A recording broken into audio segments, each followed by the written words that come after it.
नमस्कार, जय हिंद, जय छत्तीसगढ़। मैं हूं नजरुल खान, प्रदेश अध्यक्ष छत्तीसगढ़ छात्र पालक संघ। आपको मैं एक चीज बता दूं कि आज माननीय उच्च न्यायालय बिलासपुर का एक आदेश आया है, जिसमें माननीय न्यायालय ने करीबन 10 लोगों ने याचिका लगाई थी, उन सारी याचिकाओं को खारिज कर दिया है। और साथ ही साथ ये निर्देश जारी किया है कि स्कूल जो ट्यूशन फीस है ले सकता है।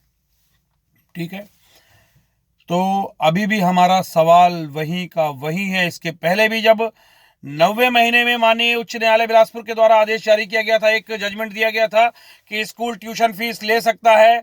उसके बाद माननीय सुप्रीम कोर्ट के द्वारा भी आदेश जारी किया गया था, एक जजमेंट दिया गया था कि स्कूल के द्वारा 100% ट्यूशन फीस लिया जा सकता है। और अभी फिर उच्च न्यायालय बिलासपुर के द्वारा एक आदेश जारी किया गया है कि स्कूल ट्यूशन फीस ले सकता है। आप मेरी बात को समझिए, मैंने 3 बार दोहराया। माननीय न्यायालय ने बार बार कहा है कि स्कूल ट्यूशन फीस ले सकता है, लेकिन हमारे यहाँ की राज्य सरकार, छत्तीसगढ़ की सरकार और छत्तीसगढ़ के शिक्षा मंत्री, छत्तीसगढ़ के शिक्षा सचिव, क्या उनको ये बात सुनाई नहीं पड़ती? ये बहरे हैं? इनको ये बात कोर्ट जब बार बार कह रहा है कि स्कूल ट्यूशन फीस ले सकता है, तो इनके कानों में ये बात क्यों नहीं जा रही है कि माननीय न्यायालय ट्यूशन फीस लेने की बात कर रहा है? तो ये ट्यूशन फीस को डिफाइन क्यों नहीं करते? आपको मैं बताता हूं ट्यूशन फीस की परिभाषा क्या है। ट्यूशन फीस की परिभाषा साफ और सरल शब्दों में यह है कि जिस फीस से स्कूल के शिक्षकों का वेतन दिया जा सके, वो है ट्यूशन फीस। और अब एक चीज आप बताइए कि स्कूल जो फीस, जो रकम ले रहा है, वो रकम अगर ट्यूशन फीस है, तो इन स्कूल को, इन शिक्षा माफियाओं को 2-2 करोड़, 5-5 करोड़, 7-7 करोड़, 10-10, 15-15 करोड़ हर साल बचता कैसे है? और अगर नहीं बचता, तो ये दूसरे साल इतनी बड़ी 10 करोड़ की बिल्डिंग बना के दूसरा स्कूल कहां से खोल लेते हैं? इनकी औकात बताऊं, ये चिंदी चोर हैं। ठीक है, ये कोई बहुत करोड़पति, अरबपति, खरबपति लोग नहीं है।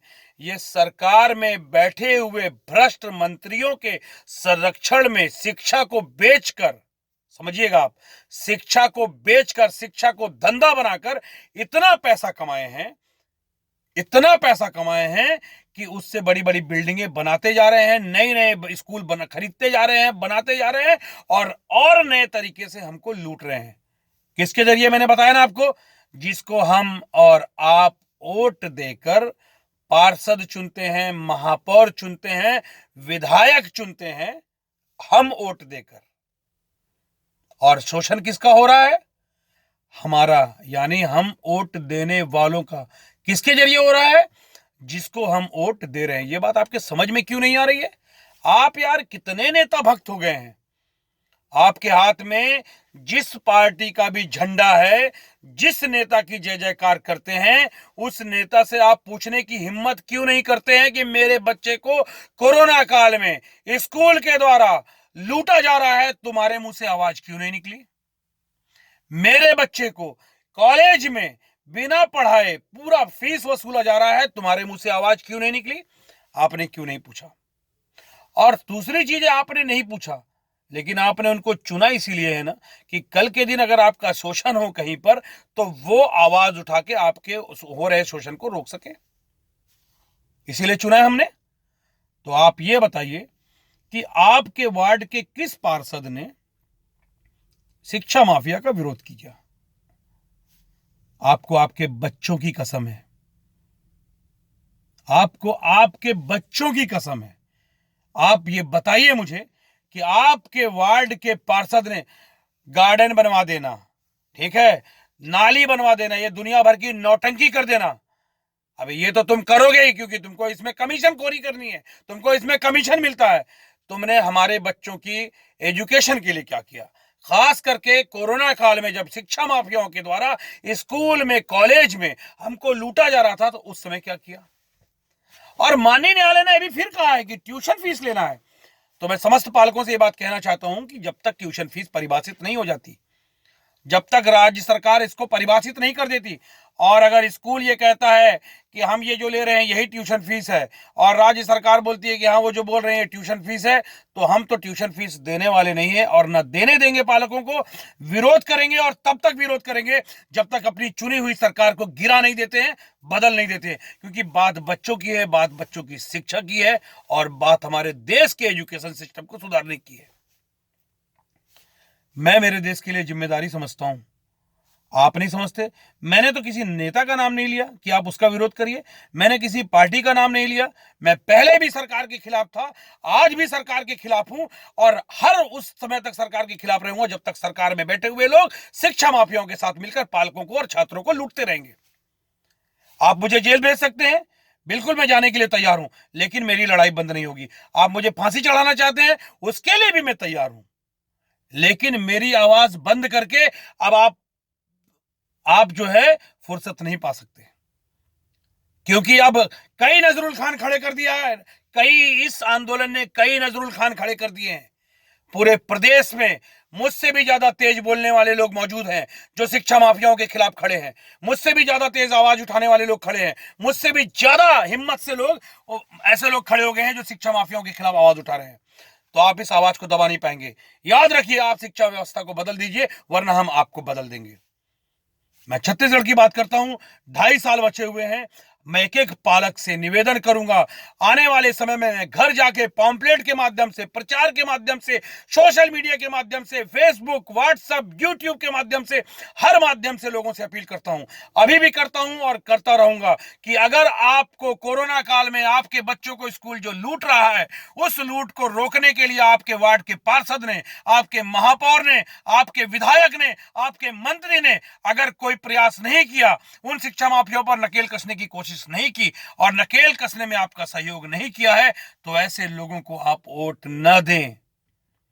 क्योंकि अगर उसके बाद भी आप उनको वोट देते हैं और फिर आपका शोषण होता है, तो उसके लिए आप स्वयं जिम्मेदार हैं, जैसे हम अभी जिम्मेदार हैं।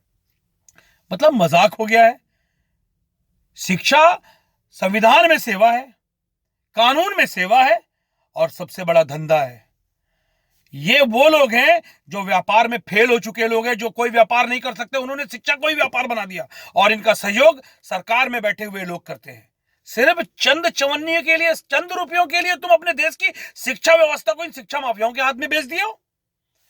बिल्कुल बिल्कुल बदलेंगे, सरकार बदलेंगे।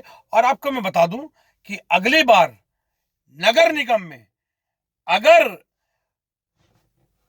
सरकार ने शिक्षा माफियाओं पर अभी नकेल नहीं कसी, तो तीनों नगर निगम में पालक संघ जो है ऐसे लोगों को खड़ा करवाएगा, ऐसे लोगों को पार्षद के लिए खड़ा कराएगा जिन्होंने पालक संघ के साथ मिलकर शिक्षा माफियाओं के खिलाफ रात दिन लड़ाई लड़ी है, रात दिन मेहनत करी है, और शिक्षा माफियाओं को रोकने के लिए पूरा प्रयास किया है, और पालकों का साथ दिया है, छात्रों का साथ दिया है। ऐसे लोग हम खड़ा करवाएंगे और ऐसे लोगों को के लिए प्रचार भी करेंगे। हम हर पालक से निवेदन करना चाहते हैं, विनती करना चाहते हैं कि इस बार आप अपने बच्चों की शिक्षा के नाम पे, एक छोटा सा चुनाव है, नगर निगम, 3 नगर निगम का चुनाव है छत्तीसगढ़ में, भिलाई नगर निगम, भिलाई चरोदा नगर निगम और रिसाली नगर निगम। इन 3 नगर निगम में हमने अगर सरकार को उसकी औकात दिला दी, तो ये याद रखिएगा, यह सरकार शिक्षा व्यवस्था बदलेगी या 2.5 साल बाद फिर हम सरकार बदलेंगे। हम पालक हैं और हमारे बच्चे छात्र हैं, कॉलेज के छात्र हैं। यही 2 लोग सरकार बनाते हैं, कॉलेज के छात्र और उनके माँ बाप, और स्कूल में पढ़ने वाले बच्चों के माँ बाप। यही सरकार बनाते हैं, यही किसान भी हैं, यही पुलिस भी हैं, यही डॉक्टर भी हैं, यही इंजीनियर भी हैं, यही मिलिट्री में जवान भी हैं, सब यही हैं। और यही पालक अब वोट देंगे एजुकेशन के नाम पे शिक्षा माफियाओं के खिलाफ, शिक्षा माफियाओं को रोकने के लिए, शिक्षा के बाजारीकरण को रोकने के लिए। किसी को भी फीस देने की आवश्यकता नहीं है। माननीय न्यायालय ने जो आदेश दिया है, इस आदेश के खिलाफ में हम जल्द ही एक बहुत ही बहुत ही अच्छी याचिका लगाने जा रहे हैं। याचिका में हम क्या लगाने जा रहे हैं ये मैं आपको अभी डिस्क्लोज इसलिए नहीं करूंगा क्योंकि मैं नहीं चाहता कि शिक्षा माफिया पहले से सचेत हो जाए, लेकिन अगर जो मैं याचिका हम पालक संघ के द्वारा लगाई जाएगी वो आपको जानकारी याचिका लगने के बाद हो जाएगी और निश्चित तौर पे हमारी जीत होगी।